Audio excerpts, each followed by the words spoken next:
السلام علیکم ورحمۃ اللہ تعالی وبرکاتہ۔ ربیع الاخر کی 11 تاریخ کو حضور غوث اعظم رضی اللہ تعالی عنہ کی 11ویں شریف منائی جاتی ہے۔ ہر عاشقان غوث اعظم اپنی حیثیت کے مطابق حضور غوث پاک رضی اللہ تعالی عنہ کے بارگاہ میں ایصال ثواب پیش کرتے ہیں۔ اس مقدس مہینے میں کچھ لوگ سرکار غوث پاک کے نام سے فاتحہ کراتے ہیں تو کچھ لوگ لنگر کراتے ہیں۔ تو جب حضور غوث پاک رضی اللہ تعالی عنہ سے محبت کرنے والے فاتحہ کی شکل میں، لنگر کی شکل میں اپنی حیثیت کے مطابق ان کی بارگاہ میں ایصال ثواب کرتے ہیں تو کچھ لوگ اس کا ثبوت مانگتے ہیں کہ تم 11ویں شریف کیوں مناتے ہو، اس کی حقیقت کیا ہے، اس کی شروعات کیسے ہوئی اور سب سے پہلے 11ویں شریف کس بندے نے منائی۔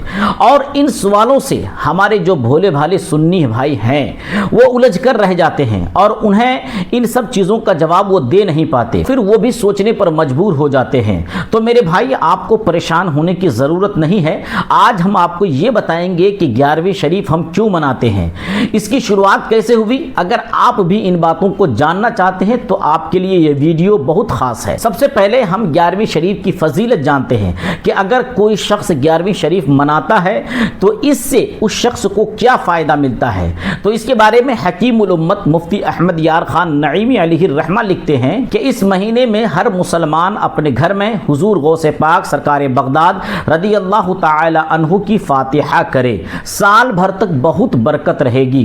اگر ہر چاند کی 11ویں شب کو یعنی 10ویں اور 11ویں تاریخ کی درمیانی رات کو مقرر پیسوں کی شیرنی مسلمان کی دکان سے خرید کر پابندی سے 11ویں کی فاتحہ دیا کرے تو رزق میں بہت ہی برکت ہوگی اور انشاءاللہ تعالی کبھی پریشان حال نہ ہوگا، مگر شرط یہ ہے کہ کوئی تاریخ ناغہ نہ کرے اور جتنے پیسے مقرر کر دے اس میں کمی نہ ہو، اتنے ہی پیسے مقرر کرے جتنے کی پابندی کر سکے۔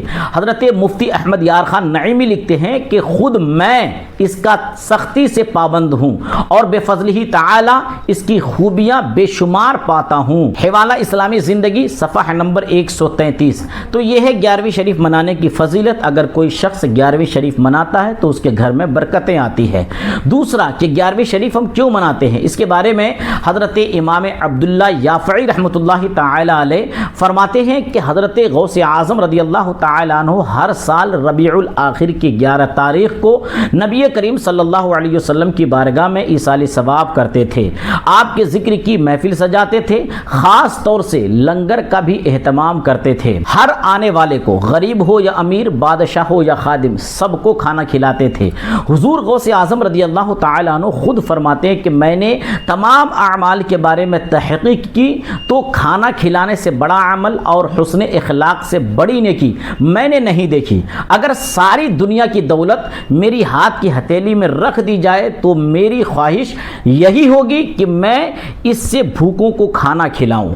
مجھے ایسا محسوس ہوتا ہے کہ میری ہتھیلی میں سوراخ ہے، کوئی چیز اس ہتھیلی میں ٹک ہی نہیں سکتی۔ اگر 1000 دینار بھی میرے پاس آ جائے تو شام ہونے سے پہلے میں سب خیرات کر دوں۔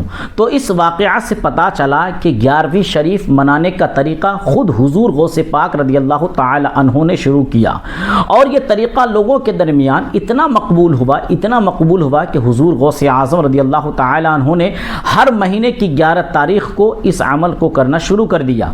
پھر دھیرے دھیرے ایصال ثواب کا یہ طریقہ بڑے پیر صاحب یعنی سرکار عبد القادر جیلانی رضی اللہ تعالی عنہ کی 11ویں شریف کے نام سے مشہور ہو گیا اور آپ کا عرس مبارک بھی 11 ربیع الثانی کو ہی منایا جاتا ہے۔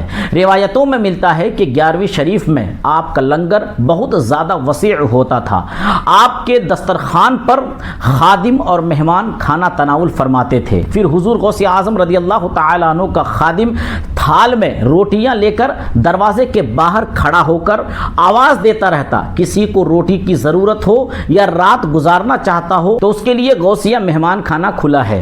جب حضور غوث اعظم رضی اللہ تعالی عنہ نے اس عمل کو کرنا شروع کیا تو اللہ تعالیٰ نے آپ کے اس عمل کو اتنا پسند فرمایا کہ آج کے دور میں غوث اعظم سے محبت کرنے والے ہر مہینے گھر گھر آپ کے نام کی 11ویں شریف مناتے ہیں